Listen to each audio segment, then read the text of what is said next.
ऐसे बचाए द्रौपदी की लाज की कथा। युधिष्ठिर जुए में अपना सर्वस्व हार गए थे। छलपूर्वक शकुनी ने उनका समस्त वैभव जीत लिया था। अपने भाइयों को, अपने को और रानी द्रौपदी को भी बारी बारी से युधिष्ठिर ने दांव पर रखा। जुआरी की दुराशा उसे बुरी तरह ठगती रहती है। कदाचित अब की बार सफलता मिले, किंतु युधिष्ठिर प्रत्येक दांव हारते गए। जब वे द्रौपदी को भी हार गए, तब दुर्योधन ने अपने छोटे भाई दुःशासन के द्वारा द्रौपदी को उस भरी सभा में पकड़ मंगवाया। दुरात्मा दुःशासन पांचाली के केश पकड़कर घसीटता हुआ उन्हें सभा में ले आया। द्रौपदी रजस्वला थे और एक ही वस्त्र पहने थी। विपत्ति यहीं समाप्त नहीं हुई। दुर्योधन ने अपनी जांघ खोलकर दिखाते हुए कहा, दुःशासन, इस कौरवों की दासी को नंगा करके यहाँ बैठा दो। सभा भरी थी। वहां धृतराष्ट्र थे, पितामह थे, द्रोणाचार्य थे, सैकड़ों सभासद थे, वयोवृद्ध विद्वान थे, शूरवीर थे और सम्मानित पुरुष भी थे। ऐसे लोगों के मध्य पांडवों की वह महारानी, जिसके केश राजसूय के अभूत स्नान के समय सिंचित हुए थे, जो कुछ सप्ताह पूर्वी चक्रवर्ती सम्राट के साथ साम्राज्य के रूप में समस्त नरेशों द्वारा वंदित हुई थी, रजस्वला होने की स्थिति में केश पकड़कर घसीट लाई गई और अब उसे नग्न करने का आदेश दिया जा रहा है। होने को वहां विदुर भी थे, किंतु उनकी बात कौन सुनता। द्रौपदी ने अनेक बार पूछा। युधिष्ठिर जब अपने आप को हार चुके थे, तब उन्होंने मुझे दांव पर लगाया था, अतः धर्मत मैं हारी गई या नहीं। किंतु भीष्म जैसे धर्मज्ञों ने भी कोई निश्चित उत्तर नहीं दिया। जिसकी भुजाओं में 10,000 हाथियों का बल था, उस दुरात्मा दुःशासन ने द्रौपदी की साड़ी पकड़ ली। मेरे त्रिभुवन विख्यात शूरवीर पति। द्रौपदी व्याकुल होकर इधर उधर देख रही थी कि कोई उसकी रक्षा करेगा, किंतु पांडवों ने लज्जा तथा शोक के कारण मुख दूसरी ओर कर लिया था। आचार्य द्रोण, पितामह भीष्म, धर्मात्मा कर्ण। द्रौपदी ने देखा कि उसका कोई सहायक नहीं। कर्ण तो उल्टे दुःशासन को प्रोत्साहित कर रहा है और भीम, द्रोण आदि बड़े बड़े धर्मात्माओं के मुख दुर्योधन द्वारा अपमानित होने की आशंका से बंद हैं और उनके मस्तक नीचे झुके हैं।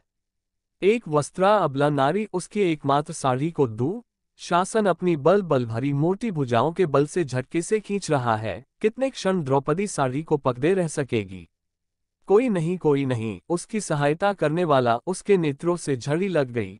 दोनों हाथ साड़ी छोड़कर ऊपर उठ गए। उसे भूल गई राजसभा, भूल गई साड़ी, भूल गया शरीर। वह कातर स्वर में पुकार उठी, श्री कृष्ण, द्वारकानाथ, देव देव, गोपीजन प्रिय, जगन्नाथ, इन दुष्ट कौरवों के सागर में मैं डूब रही हूँ, दया में मेरा उद्धार करो। द्रौपदी पुकारने लगी। पुकारती रही उस आर्तिनाशन असहाय के सहायक करुणार्णव को। उसे पता नहीं था कि क्या हुआ या हो रहा है। सभा में कोलाहल होने लगा। लोग आश्चर्यचकित रह गए। दुःशासन पूरी शक्ति से द्रौपदी की साड़ी खींच रहा था। वह हौंफने लगा था। थक गई थी 10 सहस्त्र हाथियों का बल रखने वाली उसकी भुजाएं। द्रौपदी की साड़ी से रंग बिरंगे वस्त्रों का अंबार निकलता जा रहा था। वह 10 हाथ की साड़ी पांचाली के शरीर से तनिक भी हट नहीं रही थी। वह तो अनंत हो चुकी थी। दया में द्वारकानाथ रजस्वला नारी के उस अपवित्र वस्त्र में ही प्रविष्ट हो गए थे। आज उन्होंने वस्त्रावतार धारण कर लिया था और अब उनके अनंता का और छोर कोई कैसे पा सकता था। विदुर, यह कोलाहल कैसा है? अंधे राजा धृतराष्ट्र ने घबराकर पूछा। महात्मा विदुर ने बताया, दुःशासन द्रौपदी की साड़ी खींचते खींचते थक चुका है। वस्त्रों का ढेर लग गया है। आश्चर्यचकित सभासदों का ये कोलाहल है। साथ ही आपकी यज्ञशाल में श्रृंगाल घुस आए हैं और रो रहे हैं। दूसरे भी बहुत से अपशकुन हो रहे हैं। द्रौपदी सर्वेश्वर श्री कृष्ण को पुकारने में तन्मय हो रही है।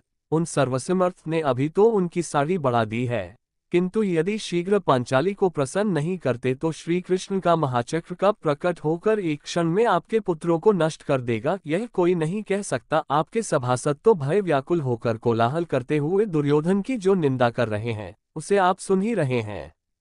धृतराष्ट्र को भय लगा। उन्होंने दुर्योधन का फटकारा। दुःशासन ने द्रौपदी की साड़ी छोड़ दी और चुपचाप अपने आसन पर बैठ गया। वह समझे या न समझे, पांडव तथा भीष्म जैसे भगवत भक्तों को ये समझना नहीं था कि द्रौपदी की लज्जा रक्षा कैसे हुई। इसी भगवान की वीडियो देखने के लिए सब्सक्राइब करें चैनल को और बेल आइकॉन दबाएं।